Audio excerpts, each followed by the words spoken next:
បាទសួស្តីបងប្អូនបើតាមការអះអាងរបស់មន្ត្រីក្រសួងកសិកម្មគិតបានណែនាំថា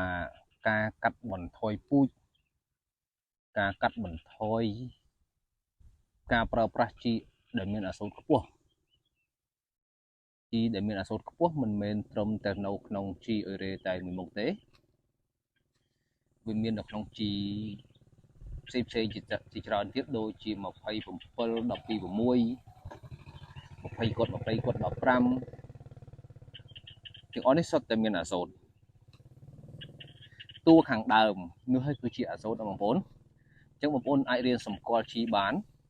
តាមរយៈមើលលេខលើសម្បកបាវជីបន្ទាប់ពីខ្ញុំចេញវីដេអូសង្ហេស្រាល3គុំមកឥឡូវខ្ញុំបង្ហាញនឹងបកស្រាយសំណួរបងប្អូនជាកសិករយើងដែលសួរមកកាន់ខ្ញុំថាបែកគុំល្អណាស់បងជួយប្រាប់ថ្នាំប្រើផងឥឡូវខ្ញុំបង្ហាញជូនបងប្អូនណានេះគឺស្រូវខ្ញុំមួយកន្លែងទៀតសែនក្រអូប01មកទល់ពីនេះអាយុ40ថ្ងៃជាងហើយអញ្ចឹងយើងមើលទៅលើការប្រើប្រាស់ជីរបស់ខ្ញុំនេះគឺខ្ញុំបាចបានតែមួយដងគត់កាលនៅវ័យ15ថ្ងៃតែពិតក្រអូបយើងត្រូវបាច15 30 45ប៉ុន្តែដោយហេតុការកាត់បន្ថយពូជរបស់ខ្ញុំនេះធ្វើឲ្យស្រូវរបស់ខ្ញុំនេះវាល្អអត់ឈប់យើងបាចជីចង់ឲ្យស្រូវល្អចាំវាស្រូវល្អនេះចង់ជ្រុលហើយល្អនេះល្អមែនទែនល្អមិនចង់ជ្រុលគឺខ្ញុំព្យាយាមបាញ់សង្កត់ពីលើតាមរយៈការផ្ដាច់អាសូតចោលតែម្ដងគឺ UN0 ខាងដើមជីណាក៏បានដែរបងប្អូនឲ្យតែ N0 បងប្អូនអាចមកប្រើបានបងប្អូនឃើញទេផ្ទៃស្រែទាំងមូលឡើងខៀវលហឹបហើយស្ដើងឯងនេះបងប្អូនចូលទៅមើលបង្ហាញគុំបងប្អូននេះក្នុងស្រែតែម្ដងនេះមកគុំវាមួយគុំវាមួយគឺដល់កតែម្ដងបងប្អូនឃើញស្ដើងឯងតែខាងក្រោមនោះគឺបែកគុំខ្លាំងតែម្ដងបងប្អូនហើយការរក្សាទឹកតិចក្នុងស្រែគឺជាជំរើសល្អបំផុតសម្រាប់ស្រូវបែកគុំណាបងប្អូនហើយទឹកក្នុងស្រែបងប្អូនណាមកទឹកក្នុងស្រែគឺយើងប្រើតិចបែបហ្នឹងហើយកោកខ្លះអីខ្លះមកគឺលេងដោះស្មៅហើយស្រូវយើងប៉ុណ្ណឹងនេះលេងដោះស្មៅហើយជាអត់បញ្ហាទេសម្រាប់ការលូតលាស់ដីដំណាំស្រូវទឹកស្រូវត្រូវការទឹកតែអ្វីសុទ្ធតែមានដែនកំណត់របស់វាអញ្ចឹងបងប្អូនខ្លះគិតព្រោះហើយគិតខ្លាចអស់ជីពេលភ្លៀងមកទឹកច្រើនពេកក្នុងស្រែគាត់អត់ហ៊ានបហូរចោលទេគាត់ខ្លាចអស់ជីយើងថ្លឹងចេះវិញបើយើងខ្លាចអស់ជី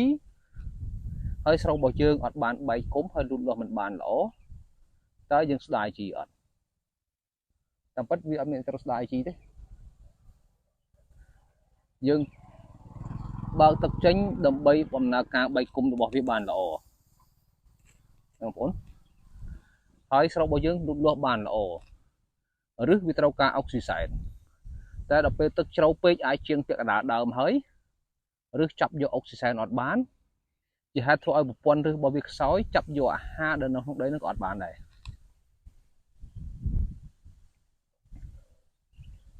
អញ្ចឹងជំរឿវិធីរបស់ខ្ញុំគឺខ្ញុំដាក់ក្រិតទឹកទោះបីទៅបាយជីឲ្យបាន2ថ្ងៃក៏ដោយ3ថ្ងៃក៏ដោយគឺខ្ញុំប្រើក្រិតទឹកភ្លៀងបណ្ណាភ្លៀងគឺវាលើសពីអ្វីដែលខ្ញុំក្រិតគឺវាហូរចេញពីស្រែតែម្ដង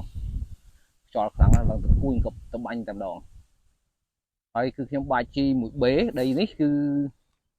ទំហំតែ50 អាទេស្មើនឹងកន្លះហាត់ខ្ញុំប្រើជីមួយបេ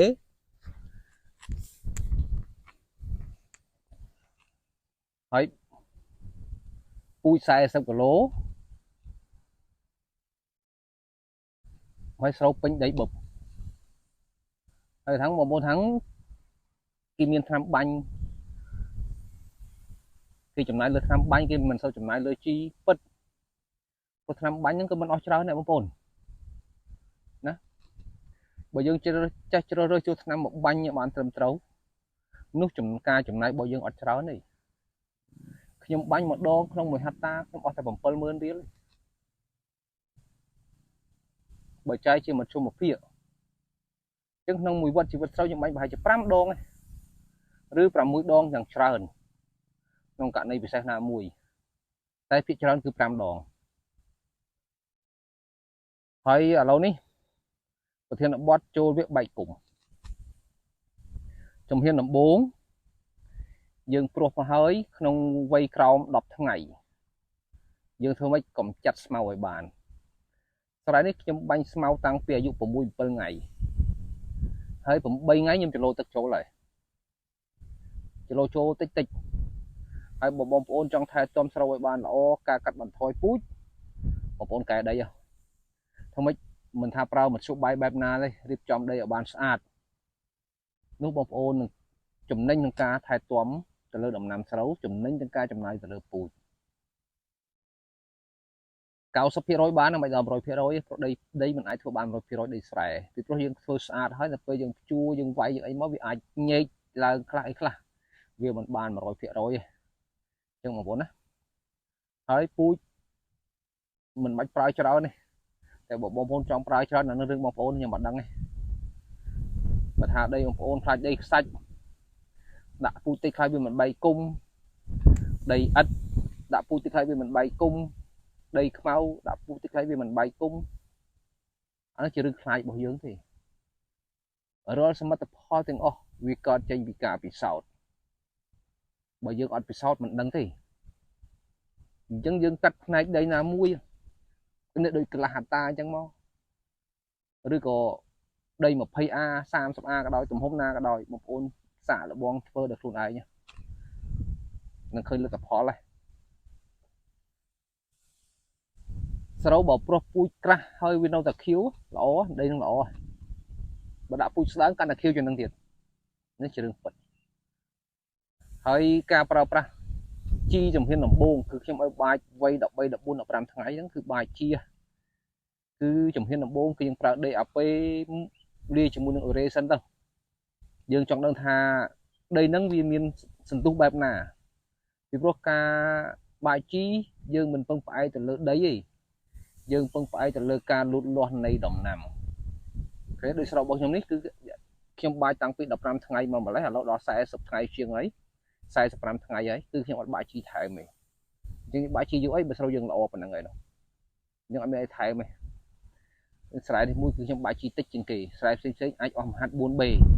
បើស្រែនេះ3រ៉ៃស្មើកន្លះហាត់អស់ 1B ស្មើមួយហាត់អស់តែ 2B ហើយការប្រើប្រាស់ជីទៅតាមស្លឹកយើងមើលទម្រង់ស្លឹកវាដែរបើឃើញស្លឹកទុនដាបទៀតគឺជាយាមយកជីដែលអត់មានអិនមកប្រើទើបស្រូវយើងមិនងាយឈឺហើយការប្រើប្រាស់ថ្នាំវគ្គទី1ដើម្បីបំបែកគុំក្រោយពីយើងបាចជីរួចតែខ្ញុំប្រើខ្ញុំអត់ដាក់បាំងទេទី1យើងយកនៅតូចយើងយកអិនធំជាង PK ជីណាក៏ដោយឲ្យតែអិនធំជាង PK បងប្អូនអាចមើលលេខពីខាងដើមវីដេអូដែលខ្ញុំដាក់តាំងជូនដល់បងប្អូនមើលដូចជា27 12 6ហ្នឹងអិនធំជាង PK អាហ្នឹងសម្រាប់បាចណាតែយើងយកសម្រាប់បាញ់ផ្សេងយើងយកអិនធំជាង PK ហើយយើងប្រើមុខងារកាល់ស្យូមចូលរួមហើយសត្វល្អិតមិនមានមុខងារបំបែកគុំទេសត្វល្អិតបងប្អូនយកមួយណាមកប្រើក៏បានដែរសត្វល្អិតអត់មានមុខងារបំបែកគុំទេតែវាជួយការពារស្រូវយើងរងការបំផ្លាញពីពពួកសត្វល្អិតនៅពេលយើងបាចជីហើយស្រូវយើងប្រែល្អអញ្ចឹងដល់ពេលប្រែល្អជាប្រភពនៃការតាក់ទាញសត្វល្អិតមកនៅអញ្ចឹងបើសិនជាយើងបាចជីយើងបាញ់ថ្នាំហើយសត្វល្អិតមកសង្ងំក្រេបយករុក្ខរស់ចេញពីដើមស្រូវធ្វើឲ្យដើមស្រូវរបស់យើងខ្សោយកម្លាំងអញ្ចឹងវាប៉ះពាល់ដល់ដំណើរការបែកគុំនៃដំណាំរបស់យើងទី1បាក់ក្លោប៊ូតាសូល GNPK យក N ធំជាង PK ហើយប្រើប្រាស់ទៅតាមអ្វីដែលគេណែនាំលើសំបកថ្នាំមានបាក់ក្លោប៊ូតាសូលសត្វល្អិតកាល់ស្យូមហើយនឹង GNPK ហ្នឹងយក N ធំជាង PK ហ្នឹងបងប្អូនតែ4មុខហ្នឹងបានណាបងប្អូនបាញ់ចុះហើយបន្តរក្សាទឹកតិចក្នុងស្រែ